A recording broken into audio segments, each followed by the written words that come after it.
ಶ್ರೀ ಗುರುಭ್ಯೋ ನಮಃ. ಹರಿ ಓಂ. ವಂದೇ ವಂದ್ಯಂ ವಿಧಿಭವಮಹೇಂದ್ರಾದಿವೃಂದಾರಕೇಂದ್ರೈಃ ವ್ಯಕ್ತಂ ವ್ಯಾಪ್ತಂ ಸ್ವಗುಣಗಣತೋ ದೇಶತಃ ಕಾಲತಶ್ಚ ಧೂತಾವದ್ಯಂ ಸುಖಚಿತಿಮಯೈರ್ಮಂಗಲೈರ್ಯುಕ್ತಮಂಗೈಃ ಸಾನಾಥ್ಯನ್ನೋ ವಿದಧದಧಿಕಂ ಬ್ರಹ್ಮನಾರಾಯಣಾಖ್ಯಂ ಭೂಷಾರತ್ನಂ ಭುವನವಲಯಸ್ಯಾಖಿಲಾಶ್ಚರ್ಯರತ್ನಂ ಲೀಲಾರತ್ನಂ ಜಲಧಿದುಹಿತುರ್ದೇವತಾ ಮೌಲಿರತ್ನಂ ಚಿಂತಾರತ್ನಂ ಜಗತಿ ಭಜತಾಂ ಸತ್ಸರೋಜದ್ಯುರತ್ನಂ ಕೌಸಲ್ಯಾಯಾಲಸತು ಮಮ ಹೃನ್ಮಂಡಲೇ ಪುತ್ರರತ್ನಂ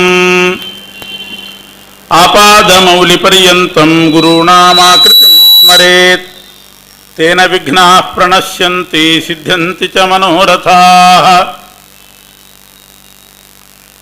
ತಪೋ ವಿದ್ಯಾ ವಿರಕ್ತ್ಯಾಧಿ ಸದ್ಗುಣೌಘಾಕರಾನಹಂ ವಾದಿರಾಜಗುರೂನ್ ವಂದೇ ಹಯಗ್ರೀವದಯಾಶ್ರಯಾನ್. ಪೂಜ್ಯಾಯ ರಾಘವೇಂದ್ರಾಯ ಸತ್ಯಧರ್ಮರತಾಯ ಚ ಭಜತಾಂ ಕಲ್ಪವೃಕ್ಷಾಯ ನಮತಾಂ ಕಾಮಧೇನವೇ. ಶ್ರೀ ಹರಿವಾಯು ಗುರುಗಳ ಚರಣಾರವಿಂದಗಳಲ್ಲಿ ಭಕ್ತಿಪೂರ್ವಕವಾದ ಪ್ರಣಾಮಾಂಜಲಿಗಳನ್ನು ಸಮರ್ಪಿಸಿ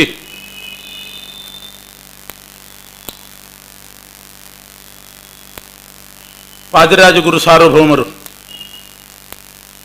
ಭಾವಿ ಸಮೀರರು, ಸ ಏನಾನ್ ಬ್ರಹ್ಮ ಗಮಯತಿ ಅಂತ ಉಪಾಸಕರನ್ನ ಭಗವಂತನ ಬಳಿ ಕರ್ಕೊಂಡು ಹೋಗ್ತಕ್ಕಂಥವರು, ಮೋಕ್ಷಕ್ಕೆ ಹೋಗಲಿಕ್ಕೆ ಸಿದ್ಧರಾದ ಜೀವರನ್ನ ಭಗವಂತನ ಬಳಿ ಒಯ್ಯುವವರೇ ವಾಯುದೇವರು ಅಂತ ಉಪನಿಷತ್ನಲ್ಲಿದೆ. ಸ ಏನಾನ್ ಬ್ರಹ್ಮ ಗಮಯತಿ, ಸಹ ಅಂದರೆ ವಾಯುದೇವರು, ಬ್ರಹ್ಮ ಗಮಯತಿ ಪರಮಾತ್ಮನ ಬಳಿ ಕರ್ಕೊಂಡು ಹೋಗ್ತಾರೆ. ಅಂಥ ಆ ಪದವಿಗೆ ಬರ್ತಕ್ಕಂಥವರು ವಾದಿರಾಜಗುರು ಸಾರ್ವಭೌಮರು. ಮೋಕ್ಷದ ಬಗ್ಗೆ ಮತ್ತು ಭಗವಂತನ ಸೃಷ್ಟಿ ವ್ಯಾಪಾರ, ಪರಮಾತ್ಮ ಮಾಡತಕ್ಕಂಥ ಪಾಲನ ವ್ಯಾಪಾರ ಅಂದರೆ ಜಗತ್ತಿನ ಸ್ಥಿತಿ ಮತ್ತು ಲಯ, ಈ 4 ವಿಷಯಗಳಿಗೆ ಸಂಬಂಧಪಟ್ಟಂತೆ ವೈಕುಂಠ ವರ್ಣನ ಅಂತ ಒಂದು ಕಾವ್ಯವನ್ನು ರಚನೆ ಮಾಡಿದ್ದಾರೆ. ಕನ್ನಡದ ಕಾವ್ಯ. ಕೇವಲ ವೈಕುಂಠದ ವರ್ಣನೆ ಇದೆ ಅಂತ ತಿಳ್ಕೊಳ್ಬಾರ್ದು. ಇದರಲ್ಲಿ 4 ಸಂಧಿ. ವೈಕುಂಠ ವರ್ಣನ ಅನ್ನುವ ವಾದಿರಾಜ ವಿರಚಿತ ಕನ್ನಡ ಕಾವ್ಯದಲ್ಲಿ 4 ಸಂಧಿಗಳು. ಮೊದಲನೇ ಸಂಧಿ ಅದು ವೈಕುಂಠ ಮೋಕ್ಷ ಸಂಧಿ ಅಂತ ಕರೀತಾರೆ ಅದನ್ನು. ಅನಂತರದ 2ನೇ ಸಂಧಿ ಲಯ ಸಂಧಿ, ಆಮೇಲೆ ಸೃಷ್ಟಿ ಸಂಧಿ, ಕೊನೆಗೆ ಸ್ಥಿತಿ ಸಂಧಿ. ಹೀಗೆ ಮೋಕ್ಷ, ಪರಮಾತ್ಮ ಮಾಡತಕ್ಕಂಥ ಲಯ, ಸ್ಥಿತಿ, ಸೃಷ್ಟಿ ಮತ್ತು ಸ್ಥಿತಿ, ಈ 4 ಸಂಧಿಗಳನ್ನು ಚತುರ್ವಿಧ ಪುರುಷಾರ್ಥದಂತೆ ಒಳಗೊಂಡಿರತಕ್ಕಂಥ ಗ್ರಂಥ ಕಾವ್ಯ ವೈಕುಂಠ ವರ್ಣನೆ. ಕನ್ನಡದ ಪದ್ಯಗಳಲ್ಲಿ ಇದನ್ನು ರಚನೆ ಮಾಡಿದ್ದಾರೆ. ಮೊದಲನೇ ಸಂಧಿಯಲ್ಲಿ ಬಹಳ ವಿಸ್ತಾರವಾಗಿ ಮೋಕ್ಷದ ವರ್ಣನೆ ಮಾಡಿದ್ದಾರೆ. 4 ಸಂಧಿಗಳಲ್ಲಿ ಬಹಳ ವಿಸ್ತಾರವಾದ ಸಂಧಿ ಮೋಕ್ಷ ಸಂಧಿ.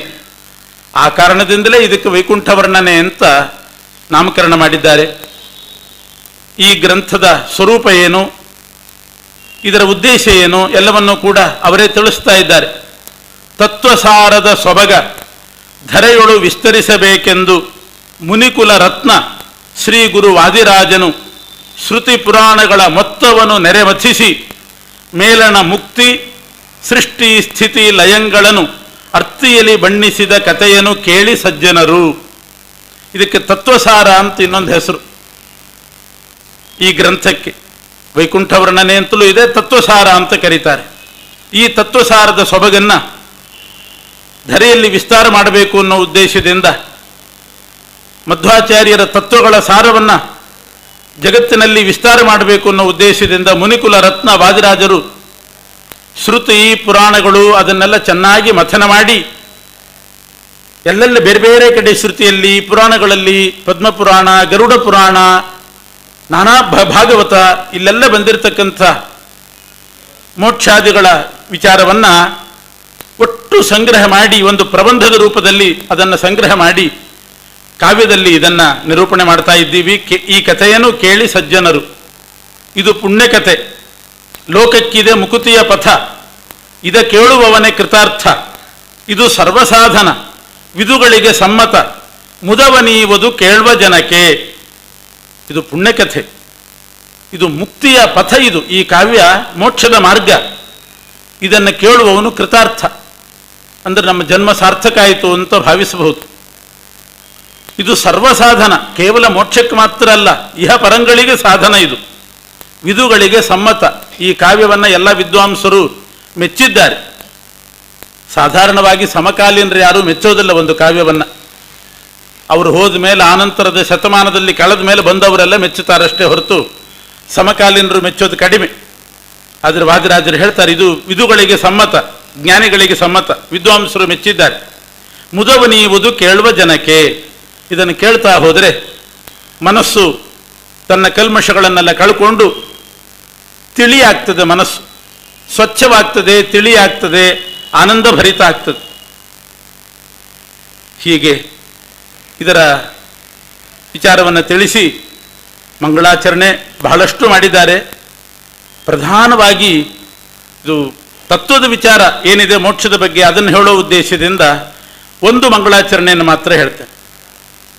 ನಿಷ್ಕಲಂಕ ಚಂದ್ರವದನ ಶುಕ್ಲವಸನ ಲಕ್ಷ ಶಶಿವರ್ಣ ಪ್ರಸನ್ನ ನಾಲ್ಕು ತೋಳಿನ ವಿಷ್ಣು ನಮ್ಮ ವಿಘ್ನಗಳ ಘಕ್ಕನೆ ವರಿಸಿ ರಕ್ಷಿಸಲಿ. ಬಹಳ ಚೆನ್ನಾಗಿದೆ. ನಿಷ್ಕಳಂಕ ಚಂದ್ರವದನ, ಹುಣ್ಣಿಮೆಯ ನಿಷ್ಕಳಂಕ ಚಂದ್ರನಂತೆ ಮುಖವುಳ್ಳವನು ಭಗವಂತ. ಶುಕ್ಲವಸನ, ಲಕ್ಷ ಶಶಿವರ್ಣ, ಪ್ರಸನ್ನ, ನಾಲ್ಕು ತೋಳಿನ ವಿಷ್ಣು ವಿಘ್ನಗಳನ್ನು ಪರಿಹರಿಸಿ ನಮ್ಮನ್ನು ಕಾಪಾಡಲಿ.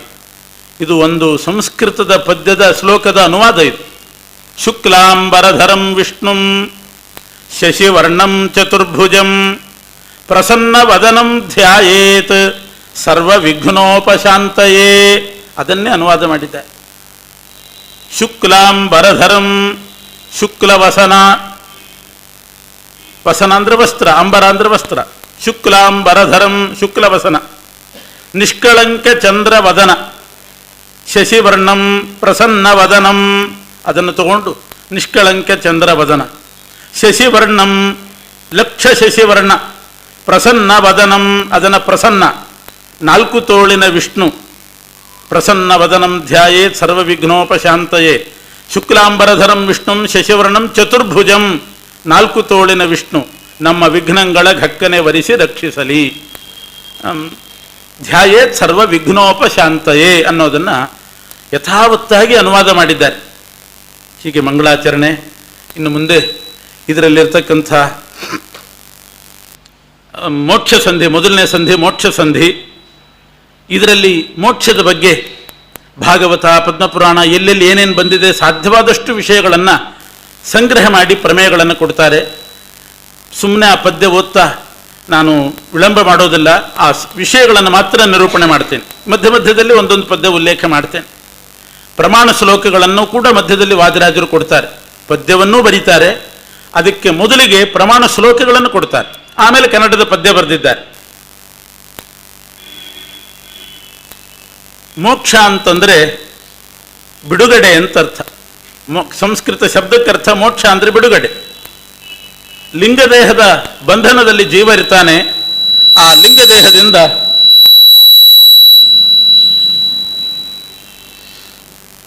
ಅವನು ಬಿಡುಗಡೆ ಹೊಂದಬೇಕು.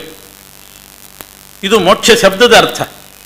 ಆದರೆ ಲಿಂಗದೇಹದ ಬಿಡುಗಡೆ ಹೊಂದಿದ ಮೇಲೆ, ಲಿಂಗದೇಹದ ಬಂಧನ ಕಳಚಿಕೊಂಡ ಮೇಲೆ ಮುಂದೆ ಆ ಜೀವ ಎಲ್ಲಿಗೆ ಹೋಗ್ತಾನೆ, ಏನಾಗ್ತಾನೆ, ಅದರ ವಿಚಾರವನ್ನು ಆರಂಭದಲ್ಲಿ ತಗೊಳ್ತಾರೆ. ಮೋಕ್ಷ ಲೋಕ, ಮುಕ್ತಿ ಲೋಕ ಅಂತಲೂ ಕರೆಯೋದುಂಟು. 3 ಲೋಕಗಳು ಪ್ರಧಾನವಾದದ್ದು ಮುಕ್ತಿ ಲೋಕಗಳಿದೆ. ಅನಂತಾಸನ, ಶ್ವೇತದ್ವೀಪ, ವೈಕುಂಠ ಅಂತ 3 ಲೋಕ. ಈ 3 ಲೋಕಗಳ ಪರಿಚಯವನ್ನು ಮೊದಲು ಮಾಡಿಕೊಡ್ತಾರೆ ವಾದಿರಾಜ. ಅನಂತಾಸನ ಲೋಕ ಎಲ್ಲಿದೆ? ಬ್ರಹ್ಮಾಂಡದ ಒಳಗೆ ಈ 3 ಲೋಕ ಇರೋದು. ಅನಂತಾಸನ, ಶ್ವೇತದ್ವೀಪ, ವೈಕುಂಠ 3 ಲೋಕಗಳು ಬ್ರಹ್ಮಾಂಡದ ಒಳಗೆ. ಉದೀಚ್ಯಾಂ ದಿಶಿ ವಿಷ್ಣೋಸ್ತು ಸ್ಯಾದ್ ಅನಂತಾಸನಾಭಿಧಂ.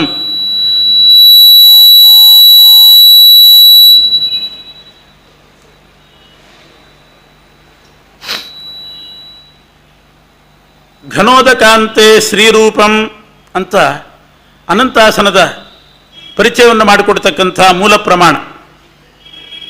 ಅನಂತಾಸನ ಲೋಕ ಉದೀಚ್ಯಾಂ ದಿಶಿ, ಬ್ರಹ್ಮಾಂಡದ ಒಳಗಡೆ ಮೇರು ಪರ್ವತದಿಂದ ಉತ್ತರ ದಿಕ್ಕಿನಲ್ಲಿದೆ ಅನಂತಾಸನ ಅನ್ನೋ ಲೋಕ. ಘನೋದಕಾಂತೆ, ಬ್ರಹ್ಮಾಂಡದ ಒಳಗಡೆ ಅಂದರೆ 14 ಲೋಕ ಇದೆ. ಭೂಲೋಕದಲ್ಲಿ ನಾವಿದ್ದೇವೆ, ಮೇಲ್ಗಡೆ ಭುವರ್ಲೋಕ, ಸ್ವರ್ಲೋಕ, ಮಹರ್ಲೋಕ, ಜನಲೋಕ, ತಪೋಲೋಕ, ಸತ್ಯಲೋಕ, ವೈಕುಂಠ ಲೋಕ ಮೇಲ್ಗಡೆ. ಭೂಮಿಯಲ್ಲೇ 1,00,000 ಯೋಜನ ಆಳ ಇರತಕ್ಕಂಥ ಭೂಮಿಯಲ್ಲಿ ಅತಲ, ವಿತಲ, ಸುತಲ, ಮಹಾತಲ, ತಲಾತಲ, ರಸಾತಲ, ಪಾತಾಳ ಲೋಕಗಳು. ಅದರ ಕೆಳಗಡೆ ಘನೋದಕ ಸಮುದ್ರ. ಅನಂತಾಸನ ಲೋಕ ಎಲ್ಲಿದೆ ಅಂತಂದರೆ ಈ ಭೂಲೋಕದಲ್ಲೇ ಅನಂತಾಸನ ಅನ್ನುವಂಥ ಮುಕ್ತಿ ಲೋಕ ಇರೋದು. ಬ್ರಹ್ಮಾಂಡ ಅಂತಂದರೆ ಅದೊಂದು ಸಂಪುಟಾಕಾರ, ಒಂದು ಮೋಸಂಬಿ ಹಣ್ಣಿನ ಹಾಗೆ ಇದೆ ಅಂತ ಭಾವಿಸ್ಕೊಳ್ಳಿ. ಅದೇ ಬೃಹದಾಕಾರ. ಅದರಲ್ಲಿ ಮಧ್ಯದಲ್ಲಿರ್ತಕ್ಕಂಥದ್ದು ಭೂಲೋಕ. ಬ್ರಹ್ಮಾಂಡದ ಮಧ್ಯದಲ್ಲಿರೋದು ಭೂಲೋಕ. ಒಂದು ಗೋಲ ಮಾಡಿದರೆ ಅದರಲ್ಲಿ ಮಧ್ಯದಲ್ಲಿ ಭೂಲೋಕ. ಆ ಭೂಲೋಕ ಅಂತ ನಾವೇನು ಕರಿತೇವೆ ಅದರಲ್ಲಿ 3 ಭಾಗಗಳಿದೆ.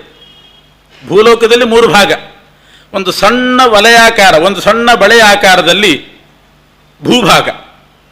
ಅದರ 2ರಷ್ಟು ತಮೋಭಾಗ, ಅದರ 2ರಷ್ಟು ಜಲಭಾಗ ಅಂತ. ಹೀಗೆ ಭೂಭಾಗ, ತಮೋಭಾಗ, ಜಲಭಾಗ ಅಂತ 3 ಬಳೆಗಳನ್ನಿಟ್ಟಾಗಿ ಒಂದು ಸಣ್ಣ ಬಳೆ, ಅದಕ್ಕಿಂತ ದೊಡ್ಡದು, ಅದಕ್ಕಿಂತಲೂ ದೊಡ್ಡದು. ಅದರಲ್ಲಿ ಭೂಭಾಗ ತಮೋಭಾಗ ದಾಟಿದರೆ ಅದರ ಸುತ್ತಲೂ ಜಲಭಾಗ ಇದೆ. ಆ ಜಲಭಾಗದಲ್ಲಿ ಉದೀಚ್ಯಾಂ ದಿಶಿ, ಆ ಜಲಭಾಗಕ್ಕೇನೆ ಘನೋದಕ ಸಮುದ್ರ ಅಂತ ಕರೀತಾರೆ. ಆ ಘನೋದಕ ಸಮುದ್ರ ಭೂಮಿಯ ಕೆಳಗಡೆನೂ ಇದೆ. ಭೂಭಾಗ ತಮೋಭಾಗ ಆದ ಮೇಲೆ ಸುತ್ತಲೂ ಕೂಡ ಆ ನೀರು ಸುತ್ತುವರೆದಿದೆ ಸಮುದ್ರ. ಅದರಲ್ಲಿ ತಮೋಭಾಗ ಆದಮೇಲೆ ಮಧ್ಯದಲ್ಲಿರೋದು ಭೂಭಾಗ. ಇವು 3ಕ್ಕೆ ಸೇರಿಸಿ ಭೂಲೋಕ ಅಂತ ಕರೀತಾರೆ. ಬ್ರಹ್ಮಾಂಡದ ಒಂದು ಬದಿಯಿಂದ ಇನ್ನೊಂದು ಬದಿಯವರೆಗೆ 2 ಬದಿಯಲ್ಲಿ 4 ಬದಿಯಲ್ಲಿ ನೀರು, ಘನೋದಕ ಸಮುದ್ರ. ಅದರ ಒಳಗಡೆ ತಮೋಭಾಗ, ಅದರ ಒಳಗಡೆ ಭೂಭಾಗ. ಅದರಲ್ಲಿ ಘನೋದಕ ಸಮುದ್ರದಲ್ಲಿ ಭೂಭಾಗದಲ್ಲಿರ್ತಕ್ಕಂಥ ಮಧ್ಯದಲ್ಲಿರುವ ಮೇರು ಪರ್ವತದ ಉತ್ತರ ದಿಕ್ಕಿನಲ್ಲಿ ಹೋದರೆ, ಉತ್ತರ ದಿಕ್ಕಿನಲ್ಲಿ ಹೋದೆ ಅಂದರೆ ಭೂಭಾಗ ದಾಟಿ ತಮೋಭಾಗ ದಾಟಿ ಆಮೇಲೆ ಜಲಭಾಗಕ್ಕೆ ಹೋಗಬೇಕು. ಆ ಜಲಭಾಗದಲ್ಲಿ ಉತ್ತರ ದಿಕ್ಕಿನಲ್ಲಿ ಬ್ರಹ್ಮಾಂಡದ ಗೋಡೆ ಬರ್ತದೆ. ಅದರ ಬದಿಯಲ್ಲಿ ಅಲ್ಲಿರ್ತಕ್ಕಂಥ ಆ ಉತ್ತರ ದಿಕ್ಕಿನಲ್ಲಿರುವ ಜಲಭಾಗದಲ್ಲಿ ಅನಂತಾಸನ ಅನ್ನುವಂಥ ಲೋಕ ಇದೆ. ಇದು ಮೂಲ ಪ್ರಮಾಣ ಇರೋದು ಹಾಗೆ. ಉದೀಚ್ಯಾಂ ದಿಶಿ ವಿಷ್ಣೋಸ್ತು ಸ್ಯಾತ್ ಅನಂತಾಸನಾಭಿಧಂ. ಘನೋದಕಾಂತೆ, ಆ ಘನೋದಕದಲ್ಲಿ ಪೂರ್ತಿ ಕೊನೆಗೆ ಅದರಲ್ಲಿ ಶ್ರೀರೂಪಂ, ಶ್ರೀರೂಪ ಲಕ್ಷ್ಮೀ ಸ್ವರೂಪಭೂತವಾದ ಒಂದು ಲೋಕ. ಅದು ಒಂದು ಲೋಕನೇ ಅದು. ಅದಕ್ಕೆ ಅನಂತಾಸನ ಅಂತ ಕರೀತಾರೆ. ಇದು ಅನಂತಾಸನದ ಪರಿಚಯ ಹೀಗೆ. ಇನ್ನು ಶ್ವೇತದ್ವೀಪ ಅಂತ ಮತ್ತೊಂದಿದೆ. ಅದು ಜಲಭಾಗದಲ್ಲಿ ಅಲ್ಲ, ಭೂಭಾಗದಲ್ಲೇ ಇರೋದು. ಭೂಭಾಗ ಆದಮೇಲೆ ತಮೋಭಾಗ, ಅದಾದಮೇಲೆ ಜಲಭಾಗ. ಮಧ್ಯದಲ್ಲಿರುವ ಆ ಭೂಭಾಗದಲ್ಲೇನೆ 7 ದ್ವೀಪಗಳು 7 ಸಮುದ್ರಗಳು ಸೇರ್ತದೆ. 7 ದ್ವೀಪ 7 ಸಮುದ್ರ ನಾವೇನು ಹೇಳ್ತೇವೆ.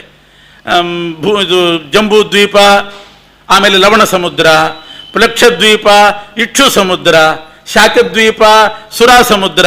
ಹೀಗೆ ಒಂದು ದ್ವೀಪ ಒಂದು ಸಮುದ್ರ, ಒಂದು ದ್ವೀಪ ಒಂದು ಸಮುದ್ರ. ಅದು ಕೂಡ ಬಳೆ ಆಕಾರದಲ್ಲೇ ಇದೆ. ಒಂದು ಆದ್ಮೇಲೆ ಒಂದು ಗೆರೆ ಹಾಕ್ತಾ ಬಂದ ಹಾಗೆ ಒಂದು ದ್ವೀಪ, ಸುತ್ತಲೂ ಸಮುದ್ರ, ಮಧ್ಯದಲ್ಲಿ ಮತ್ತೆ ದ್ವೀಪ, ಮತ್ತೆ ಸುತ್ತಲೂ ಸಮುದ್ರ, ಚಕ್ಕುಲಿ ಆಕಾರದಲ್ಲಿ. ಹೀಗೆ ದ್ವೀಪ ಸಮುದ್ರ ದ್ವೀಪ ಸಮುದ್ರ, 7 ದ್ವೀಪ 7 ಸಮುದ್ರ. ಅದರಲ್ಲಿ ಶ್ವೇತದ್ವೀಪ ಅಂತನ್ನೋದು ತಥಾ ಶ್ವೇತದ್ವೀಪ ಸಂಜ್ಞಂ ಧಾಮ ಕ್ಷೀರಾಂಬುಧೌ ಹರೇಹೇ. 6ನೇ ಸಮುದ್ರ ಕ್ಷೀರ ಸಮುದ್ರ. 7 ಸಮುದ್ರಗಳ ಪೈಕಿ ಮೊದಲನೇ ಸಮುದ್ರ ನಾವಿರುವ ಜಂಬೂ ದ್ವೀಪ, ಅದರ ಸುತ್ತಲೂ ಇರೋದು ಲವಣ ಸಮುದ್ರ.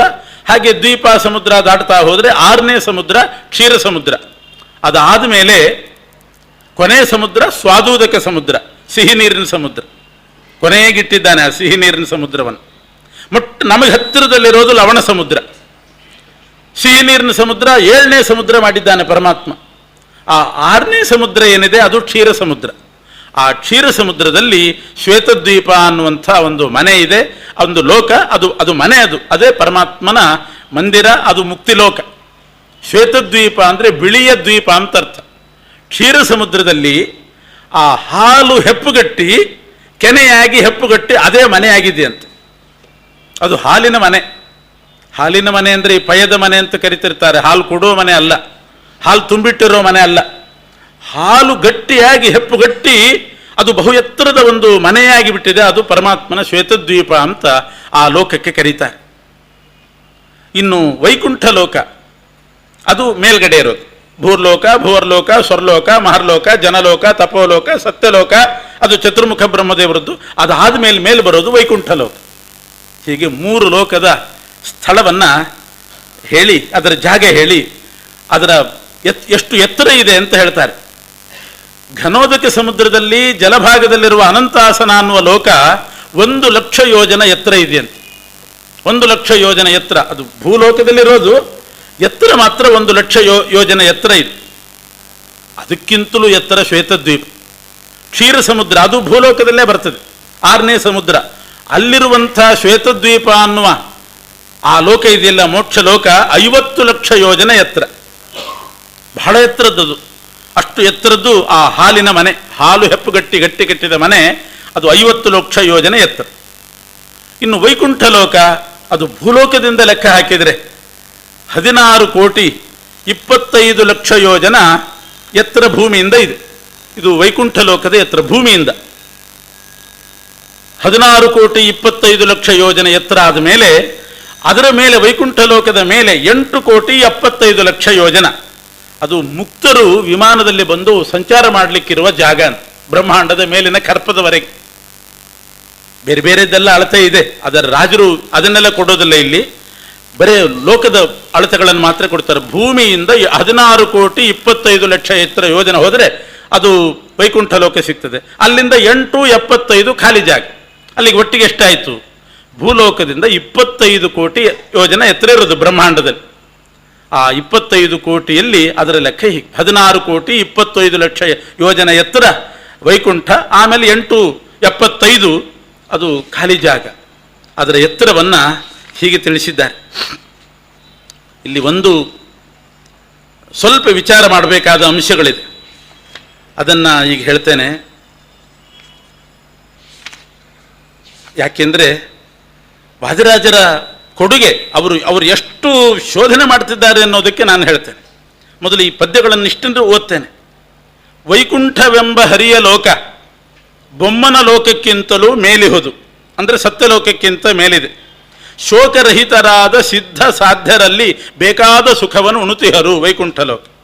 ಅದಕ್ಕೆ ಹೆಸರು ಯಾಕೆ ಬಂತು ಅಂತ ಹೇಳ್ತಾರೆ ರಾಜರು. ಕುಂಠನ ಅಂತಂದರೆ ಚ್ಯುತಿ, ಭ್ರಷ್ಟ ಆಗೋದು, ಚ್ಯುತಿ ಬರೋದು, ಅದಕ್ಕೆ ಕುಂಠನ ಅಂತ ಕರೀತಾರೆ.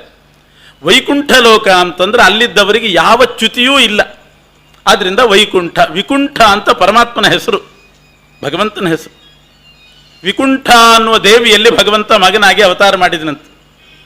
ಪತ್ನಿ ವಿಕುಂಠ ಶುಭ್ರಸ್ಯ ಅಂತ ಭಾಗವತ ವಾಕ್ಯ. ಶುಭ್ರ ಅನ್ನುವಂಥ ಒಬ್ಬನಿಗೆ ವಿಕುಂಠಾದೇವಿ ಅಂತ ಹೆಂಡತಿ ಇದ್ಲು.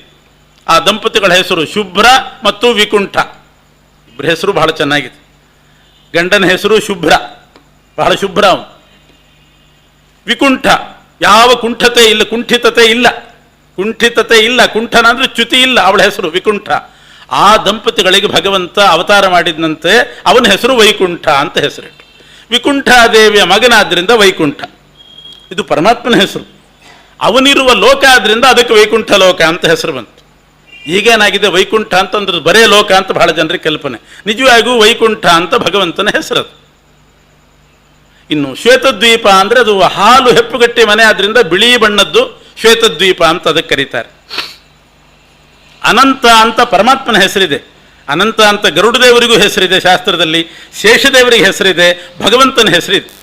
ಸತ್ಯಂ ಜ್ಞಾನಮನಂತಂ ಬ್ರಹ್ಮ, ಅವನ ಲೋಕ ಆದ್ರಿಂದ ಅನಂತಾಸನ ಅಂತ ಇನ್ನೊಂದನ್ನು ಕರೀತಾರೆ. ವೈಕುಂಠವೆಂಬ ಹರಿಯ ಲೋಕ ಬೊಮ್ಮನ ಲೋಕಕ್ಕಿಂತಲೂ ಮೇಲುಹುದು. ಶೋಕರಹಿತರಾದ ಸಿದ್ಧ ಸಾಧ್ಯರಲ್ಲಿ ಬೇಕಾದ ಸುಖವನ್ನು ಉಣುತಿಹರು. 1,00,000 ಯೋಜನ ಮೇಲಿಕ್ಕ ಅನಂತಾಸನ. ಲಕ್ಷ್ಮೀಶನಿಹ ಶ್ವೇತದ್ವೀಪ 1,50,000. ವೈಕುಂಠ 25 ಲಕ್ಷ ಷೋಡಶ ಕೋಟಿಯಲ್ಲಿ ಹೋದು ಇಷ್ಟು ಎತ್ತರ ಇದೆ ಅಂತ ಅದರ ಎತ್ತರವನ್ನು ಹೇಳಿದ್ದಾರೆ.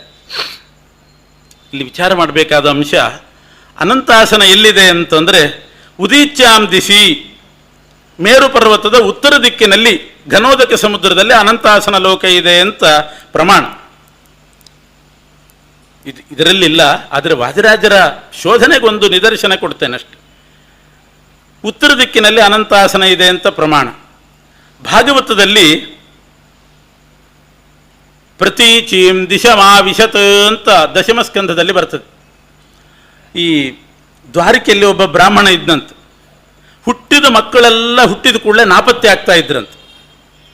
ಆ ಬ್ರಾಹ್ಮಣ ಬಂದು ಕೃಷ್ಣನ ಹತ್ರ ಗೋಳಿಡ್ತಾನೆ, ನನ್ನ ಮಕ್ಕಳೆಲ್ಲ ಎಲ್ಲಿ ಹೋಗಿದ್ದಾರೋ ಗೊತ್ತಿಲ್ಲ, ಹುಟ್ಟಿದ ಕೂಡಲೇ ನಾಪತ್ತೆ, ನೀನು ತಂದು ಕೊಡಬೇಕು. ಆಗಲಿ ತಂದು ಕೊಡ್ತೇನೆ ಅಂತ ಕೃಷ್ಣ ಆ ಬ್ರಾಹ್ಮಣನನ್ನ ಮತ್ತು ಅರ್ಜುನನನ್ನ ರಥದಲ್ಲಿ ಕೂಡಿಸ್ಕೊಂಡು ಆ ಮಕ್ಕಳನ್ನು ತಂದು ಕೊಡ್ತೇನೆ ಅಂತ ಕರ್ಕೊಂಡು ಹೋಗ್ತಾನೆ.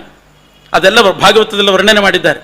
ಸಪ್ತ ದ್ವೀಪಗಳನ್ನು ದಾಟಿ, ಸಪ್ತ ಸಾಗರಗಳನ್ನು ದಾಟಿ, ಆಮೇಲೆ ತಮೋಭಾಗ ಅಡ್ಡಾಯಿತಂತೆ, ಖಡ್ಗದಿಂದ ಆ ಕತ್ತಲೆಯನ್ನು ಕತ್ತರಿಸಿ, ಅದು ತಮೋಭಾಗ ಅಂತ ಹೇಳಿದ್ರೆ ಈಗ ರಾತ್ರಿ ನಾವು ನೋಡೋ ಕತ್ತಲೆ ಅಲ್ಲ ಅದು, ಇದು ನಮಗೆ ಅಡ್ಡ ಆಗುವುದಿಲ್ಲ. ಆ ಕತ್ತಲೆ ಇದೆಯಲ್ಲ, ಭೂಭಾಗ ದಾಟಿದ ಮೇಲಿರುವ ತಮೋಭಾಗ ಪರ್ವತದಂತಹ ಕತ್ತಲೆ ಅಂತ. ಆ ಕತ್ತಲೆಯ ಮನುಷ್ಯನ ಸಂಚಾರಕ್ಕೆ ಅಡ್ಡಿ ಮಾಡ್ತದೆ.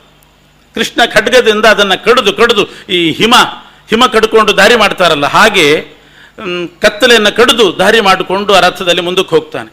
ಆಮೇಲೆ ಘನೋದಕ ಸಮುದ್ರ ಬಂತು, ಅದರಲ್ಲಿಯೂ ಕೂಡ ಕೊನೆಗೆ ಹೋದ, ಅಲ್ಲಿದ್ದ ಮಕ್ಕಳನ್ನು ತಗೊಂಡು ಬಂದ ಅಂತ ಹೇಳ್ತಾರೆ. ಆ ಕಥೆ ಹೇಳುವಾಗ ಭಾಗವತದಲ್ಲಿರೋದು ಪ್ರತೀಚೀಂ ದಿಶಮಾವಿಶತ್ ಅಂತ ಉಂಟು. ಪಶ್ಚಿಮ ದಿಕ್ಕಿಗೆ ಕೃಷ್ಣ ಹೋದ ಅಂತಿದೆ. ಅನಂತಾಸನದಲ್ಲಿ ಆ ಮಕ್ಕಳು ಇರ್ತಾವೆ. ಅನಂತಾಸನಕ್ಕೆ ಹೋಗಿ ಕೃಷ್ಣ ಕರ್ಕೊಂಡು ಬರೋದು. ಅನಂತಾಸನ ಇರೋದು ಉತ್ತರ ದಿಕ್ಕಿನಲ್ಲಿ ಅಂತ ಒಂದು ಪ್ರಮಾಣ. ಉದೀಚ್ಯಾಂ ದಿಶಿ ವಿಷ್ಣೋಸ್ತು ಸ್ಯಾದ ಅನಂತಾಸನಾಭಿಧಂ. ಉದೀಚ್ಯಾಂ ದಿಶಿ ಅಂದರೆ ಉತ್ತರ ದಿಕ್ಕಿನಲ್ಲಿ ಅನಂತಾಸನ. ಹಾಗಾದರೆ ಕೃಷ್ಣ ಎಲ್ಲಿಗೆ ಹೋದ ಅಂತ ಹೇಳಬೇಕು? ಪ್ರತೀಚೀಂ ದಿಶಮಾವಿಶತ್ ಅಂತ ಭಾಗವತ. ಆಚಾರ್ಯರ ತಾತ್ಪರ್ಯನಿರ್ಣಯ ನೋಡೋಣ. ಇದೇ ಕಥೆ ತಾತ್ಪರ್ಯನಿರ್ಣಯದಲ್ಲಿ ಬರ್ತದೆ, ಮಹಾಭಾರತ ತಾತ್ಪರ್ಯನಿರ್ಣಯದಲ್ಲಿ. ಅಲ್ಲಿ ಮಧ್ವಾಚಾರ್ಯ ನಿರೂಪಣೆ ಮಾಡ್ತಾರೆ. ಆಶಾಮುದೀಚೀಂ ಪ್ರಯಯೌ ರಥೇನ, ಆಚಾರ್ಯ ಮಾತು. ಆಶಾಂ ಅಂದರೆ ದಿಕ್ಕು, ಆಶಾಂ ಉದೀಚೀಂ ಪ್ರಯಯೌ ರಥೇನ, ಉತ್ತರ ದಿಕ್ಕಿಗೆ ಕೃಷ್ಣ ಹೋದ ರಥದಲ್ಲಿ ಅಂತ ಮಧ್ವಾಚಾರ್ಯ. ಭಾಗವತದಲ್ಲಿ ವ್ಯಾಸರು ಬರೆಯೋದು ಪ್ರತೀಚೀಂ ದಿಶಮಾವಿಶತ್, ಪಶ್ಚಿಮ ದಿಕ್ಕಿಗೆ ಹೋದ ಅಂತ. ಮೂಲ ಪುರಾಣದಲ್ಲಿರೋದು, ಇನ್ನೊಂದು ಪುರಾಣದಲ್ಲಿರೋದು ಉದೀಚ್ಯಾಂ ದಿಶಿ ವಿಷ್ಣೋಸ್ತು ಸ್ಯಾದನಂತಾಸನಾಭಿಧಂ. ಬಹಳ ಗೊಂದಲ. ಅನಂತಾಸನ ಉತ್ತರ ದಿಕ್ಕಿನಲ್ಲಿದೆಯೋ ಪಶ್ಚಿಮ ದಿಕ್ಕಿನಲ್ಲಿದೆಯೋ? ವ್ಯಾಸರು ಪ್ರತೀಚೀಂ ದಿಶಮಾವಿಶತ್ ಅಂತ ಬರೀತಾರೆ. ಮಧ್ವಾಚಾರ್ಯ ತಾತ್ಪರ್ಯದಲ್ಲಿ ಆಶಾಂ ಉದೀಚೀಂ ಪ್ರಯಯೌ ರಥೇನ ಅಂತ ಉತ್ತರ ದಿಕ್ಕಿಗೆ ಅಂತ ಉಂಟು. ಇದಕ್ಕೆ ವಾದಿರಾಜರು ಕೊಡ್ತಕ್ಕಂಥ ಪರಿಹಾರ ಏನು ಅಂತ ನೋಡಿ. ನಮ್ಗೆ ಯಾಕಿಂಥ ಮಹನೀಯರನ್ನ ನಾವು ಆಧರಿಸಬೇಕು, ಯಾಕೆ ಅವರ ಗ್ರಂಥ ಓದಬೇಕು ಅಂದರೆ, ಇಂಥ ಸಮಸ್ಯೆ ಬಂದಾಗ ವಾದಿರಾಜ ಸ್ವಾಮಿಗಳು ಬರೀತಾರೆ, ನಿಜವಾಗಿಯೂ ಅನಂತಾಸನ ಉತ್ತರ ದಿಕ್ಕಿನಲ್ಲೂ ಇಲ್ಲ, ಪಶ್ಚಿಮ ದಿಕ್ಕಿನಲ್ಲೂ ಇಲ್ಲ. ಇವ್ರದ್ದು ಮೂರನೇ ಪಂಥ ಎಲ್ಲಿದೆ ಅಂತಂದರೆ, ಪಶ್ಚಿಮ ಮತ್ತು ಉತ್ತರದ ಮಧ್ಯದಲ್ಲಿ ಒಂದು ದಿಕ್ಕಿದೆ, ಮೂಲೆ ದಿಕ್ಕು, ಕೋಣ ದಿಕ್ಕು, ವಾಯುವ್ಯ ದಿಕ್ಕು ಅಂತ ಅದನ್ನು ಕರೀತಾರೆ. ಆ ವಾಯುವ್ಯ ದಿಕ್ಕಿನಲ್ಲಿ ಅನಂತಾಸನ ಇರುತ್ತೆ. ವಾಯುವ್ಯ ದಿಕ್ಕಿನಲ್ಲಿ ಅನಂತಾಸನ ಇದ್ದರೆ ಹಾಗಾದರೆ ಮಧ್ವಾಚಾರ್ಯ ಮಾತು ಹೇಗೆ, ವೇದವ್ಯಾಸದೇವರ ಮಾತು ಹೇಗೆ ಕೂಡಿಸ್ಬೇಕು ಅಂತಂದರೆ, ಮಧ್ವಾಚಾರ್ಯ ಏನು ಹೇಳಿದ್ದಾರೆ, ವೇದವ್ಯಾಸರು ಏನು ಹೇಳಿದ್ದಾರೆ? ಪ್ರತೀಚೀಂ ದಿಶಮಾವಿಶತ್, ಪಶ್ಚಿಮ ದಿಕ್ಕಿನಲ್ಲಿ ಕೃಷ್ಣ ಹೋದ ಅಂತ ವ್ಯಾಸರು ಹೇಳಿದ್ದಾರೆ. ಅದಕ್ಕೆ ವ್ಯಾಖ್ಯಾನ ಮಾಡಿ ನಿರ್ಣಯ ಮಾಡಲಿಕ್ಕೆ ಹೊರಟ ಮಧ್ವಾಚಾರ್ಯ ಏನು ಹೇಳಿದರು? ಆಶಾಂ ಉದೀಚೀಂ, ಉತ್ತರ ದಿಕ್ಕಿಗೆ ಹೋದ ಕೃಷ್ಣ ಅಂತ ಮಧ್ವಾಚಾರ್ಯ ಹೇಳ್ತಾರೆ. ಅದು ಎರಡನ್ನು ಸಮನ್ವಯ ಮಾಡಬೇಕು ಅಂತ ವಾದಿರಾಜರು ಹೇಳ್ತಾರೆ. ಪ್ರತೀಚಿ ಉದೀಚಿ ಅನ್ನೋದನ್ನು ಸಮನ್ವಯ ಮಾಡ್ರಿ, ಏನಾಗ್ತದೆ? ಆ ದಿಕ್ಕಿಗೆ ಏನು ಹೆಸರು? North West